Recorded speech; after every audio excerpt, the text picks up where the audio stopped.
La rama legislativa. El Congreso de los Estados Unidos se compone de la Cámara de Representantes y el Senado. Creada por el artículo 1 de la Constitución, la rama legislativa se compone de la Cámara de Representantes y el Senado, que juntos forman el Congreso de los Estados Unidos. La Constitución le otorga al Congreso la autoridad única para promulgar leyes y declarar guerra, el derecho a confirmar o rechazar muchos de los nombramientos presidenciales y poderes indagatorios substanciales. La Cámara de Representantes está conformada por 435 miembros elegidos, divididos entre los 50 estados de manera proporcional de acuerdo a sus poblaciones totales.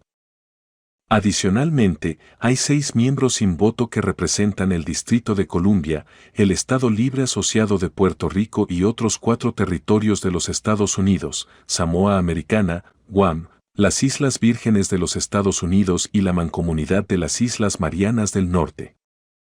El funcionario de mayor rango de la Cámara es el presidente de la misma, quien es elegido por los representantes. Esta persona es la tercera en la línea de sucesión a la presidencia.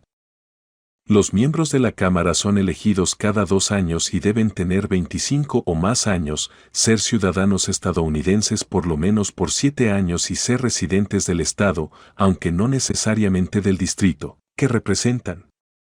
La Cámara tiene asignados varios poderes de uso exclusivo, incluyendo la autoridad para presentar proyectos de ley de ingresos, iniciar procesos de destitución en contra de funcionarios federales y elegir el presidente en caso de que haya un número igual de votos en el colegio electoral. El Senado está conformado por 100 senadores, 2 senadores por cada estado. Antes de que se ratificara la enmienda 17ª en 1913, los senadores eran elegidos por las asambleas legislativas estatales y no por medio del voto popular. Desde entonces, los votantes de cada estado los eligen por términos de 6 años. Los mandatos de los senadores son escalonados para que casi 1/3 del Senado deba ser reelegido cada 2 años. Los senadores deben ser mayores de 30 años, ser ciudadanos estadounidenses por lo menos por 9 años y ser residentes del estado que representan. El vicepresidente de los Estados Unidos sirve como presidente del Senado y puede ser el voto decisivo en caso de que haya un número igual de votos en el Senado. El Senado tiene el poder exclusivo de confirmar aquellos nombramientos presidenciales que precisan de consentimiento y de proporcionar consejo y consentimiento para ratificar tratados. Sin embargo, hay 2 excepciones a la regla. La Cámara también debe aprobar los nombramientos a la vicepresidencia y cualquier tratado que involucre el comercio exterior. De igual manera, el Senado lleva a cabo los juicios de destitución de funcionarios federales en procesos iniciados por la Cámara. Para aprobar una ley y enviarla al presidente para que la firme, tanto la Cámara como el Senado deben aprobar el mismo proyecto de ley por mayoría. Si el presidente veta un proyecto de ley, el Congreso puede anular su veto aprobando de nuevo el proyecto de ley con un voto a favor de por lo menos 2/3 de cada cuerpo legislativo. El proceso legislativo.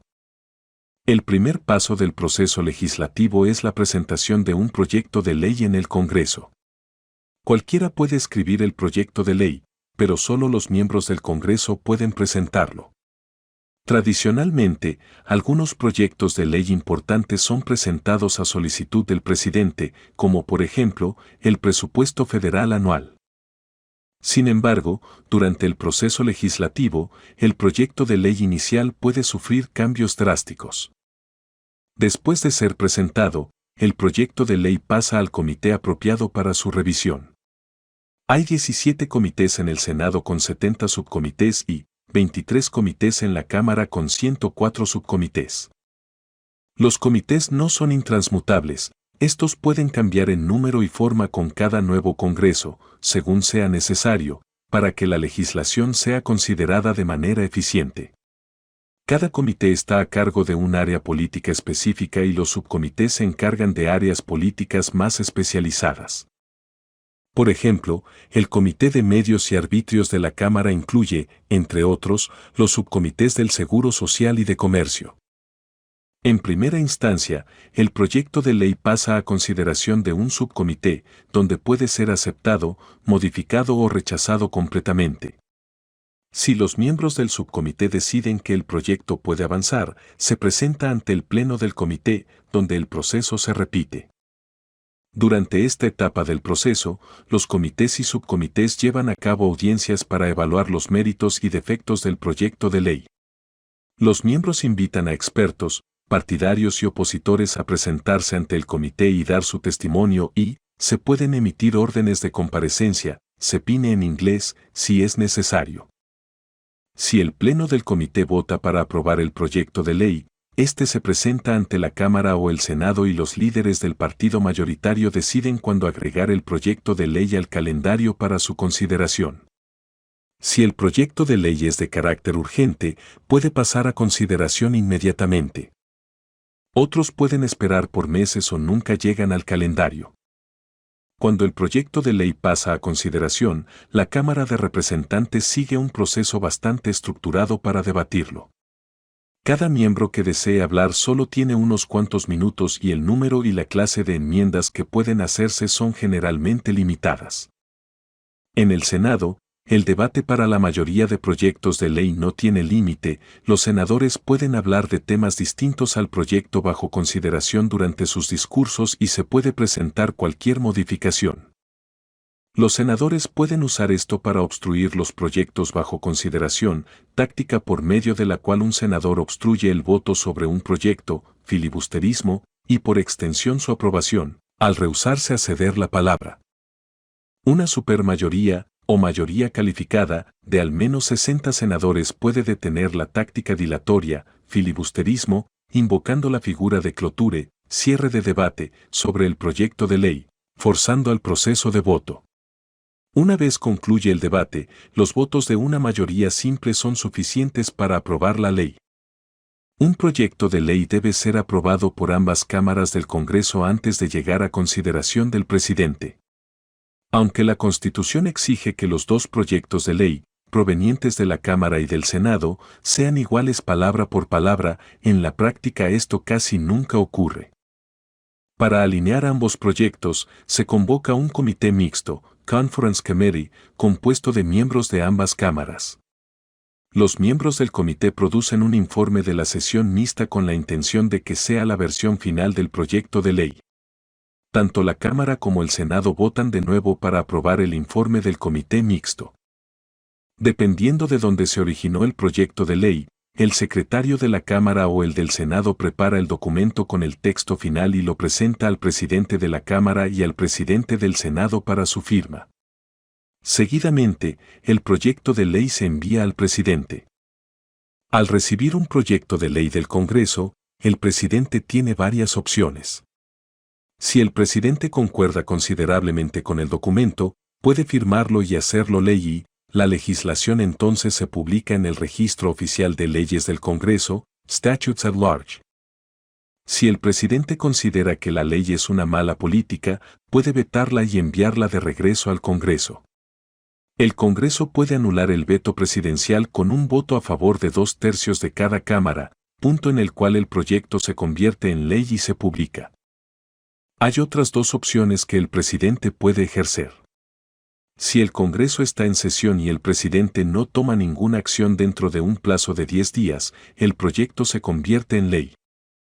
Si la sesión del Congreso cierra antes de que se cumpla el plazo de 10 días y el presidente no ha tomado ninguna acción, el proyecto de ley se hunde y el Congreso no puede votar para revivirlo.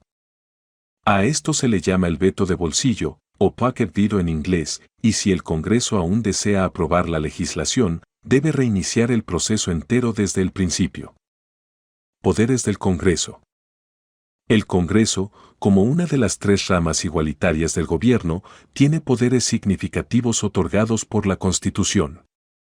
Todo el poder legislativo está en manos del Congreso, lo que significa que es la única parte del gobierno que puede promulgar leyes nuevas y cambiar las leyes existentes.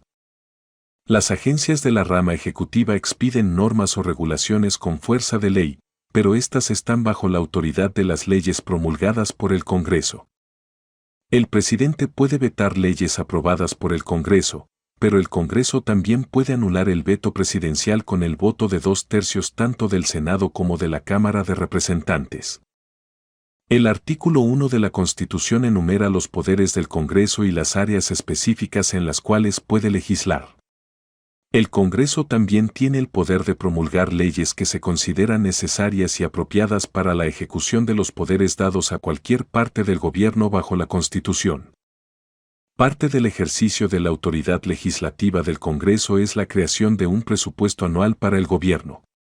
Para este fin, el Congreso impone gravámenes, impuestos y aranceles para proporcionar fondos para los servicios esenciales del gobierno.